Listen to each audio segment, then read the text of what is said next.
Assalamualaikum warahmatullahi wabarakatuh.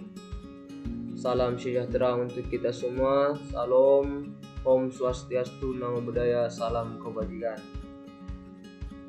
Mohon izin Bapak dosen, mohon izin rekan-rekan, kami dari kelompok 1 dalam mata kuliah Otonomi dan Desentralisasi Pemerintah Daerah ingin mempresentasikan hasil diskusi dan kerja kami.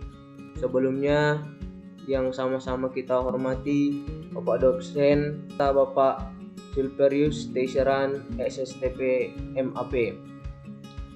Selanjutnya, izinkan kami kelompok 1 akan memperkenalkan diri. Yang pertama, saya sendiri, nama Ninja Praja Aliaman Hasibuan. Kemudian selanjutnya Farhan Neifa. Yang ketiga Lisna Agustina. Yang keempat Muhammad Raihan Al-Kausar. Dan yang terakhir Rasid Kusuma Pranata. Izinkan kami mempresentasikan hasil kerja kami. Langsung saja ke materi yang pertama,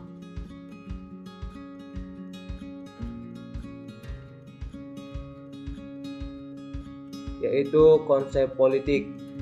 Konsep politik adalah proses pembentukan dan pembagian kekuasaan dalam masyarakat yang antara lain terwujud proses pembuatan keputusan, khususnya dalam negara.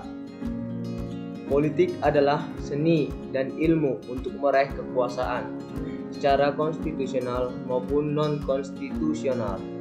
Manusia adalah inti utama dalam politik, karena politik berasal dari kata politik dalam bahasa Inggris menunjukkan sifat pribadi dan perbuatan. Dalam karya Plato maupun Aristoteles, politik dipandang sebagai titik pangkal pemikiran politik, bahwa dalam sejarah perkembangannya, politik merupakan istilah sebagai konsep pengaturan masyarakat. Dalam konsep inilah terkandung berbagai unsur seperti lembaga yang menjalankan aktivitas pemerintahan, kelompok masyarakat sebagai pihak berkepentingan, kebijakan dan hukum-hukum yang menjadi sarana pengaturan masyarakat, serta cita-cita yang hendak dicapai. Kemudian konsep-konsep politik.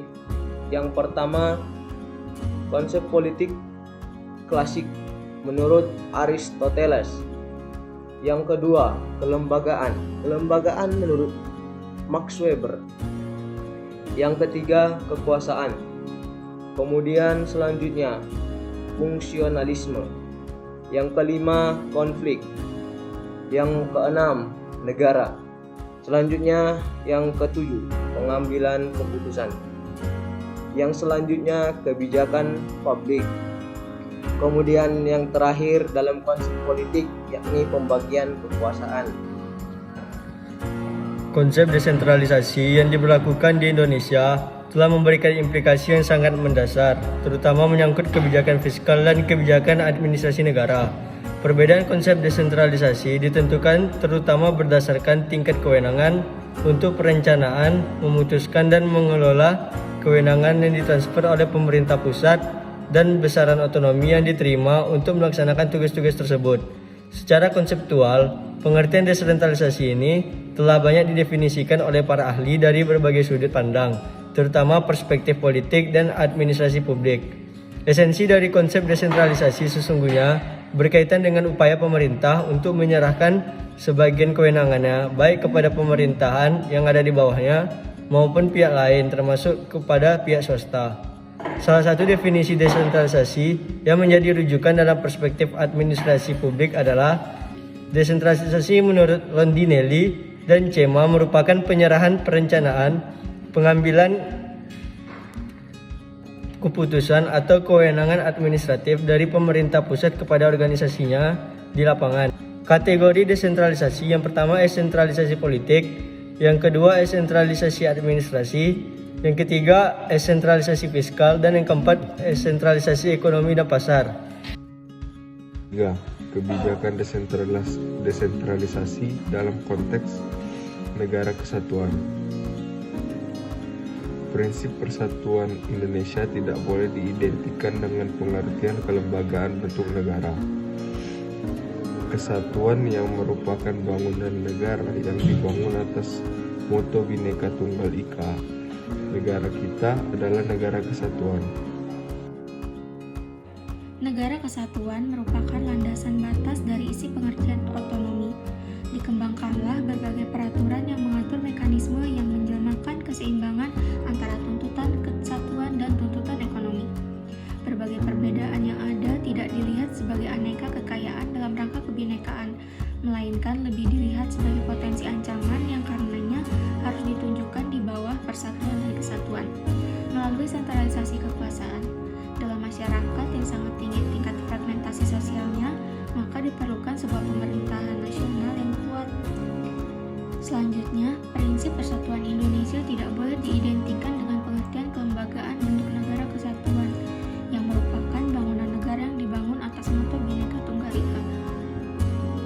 Sedangkan persatuan Indonesia adalah prinsip dasar bernegara yang harus dibangun atas dasar persatuan, bukan kesatuan.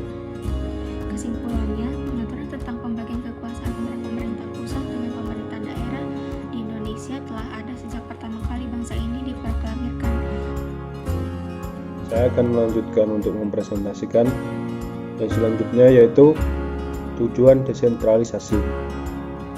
Ialah perbaikan sosial ekonomi di daerah, mencegah pemusatan keuangan, bentuk demokrasi pemerintahan daerah.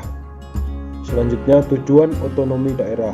Menurut Undang-Undang Nomor 32 Tahun 2004 tentang pemerintahan daerah, yaitu meningkatkan pelayanan umum, meningkatkan kesejahteraan masyarakat, meningkatkan daya saing daerah. Selanjutnya, desentralisasi itu adalah penyerahan wewenang pemerintah pusat ke pemerintah daerah. Otonomi daerah adalah hak wewenang dan kewajiban daerah otonom untuk mengatur dan mengurus sendiri pemerintahannya dan kepentingan masyarakatnya. Jadi, desentralisasi merupakan pemisahan kekuasaan pemerintah, dan daerah otonom merupakan hak pemerintah daerah untuk mandiri. Baik, demikian hasil kerja kelompok dan presentasi dari kami kelompok 1. Atas perhatian dan waktunya saya ucapkan terima kasih, dan atas kekurangan dan kejanggalan dalam presentasi ini saya mewakili dari teman-teman sekalian meminta maaf atas kekurangan tersebut. Semoga kita mendapatkan manfaat dari presentasi yang telah kami lakukan. Demikian yang dapat saya sampaikan. Wabillahi taufiq wal hidayah. Wassalamualaikum warahmatullahi wabarakatuh. Salam. Om Santi Santi Santi Om.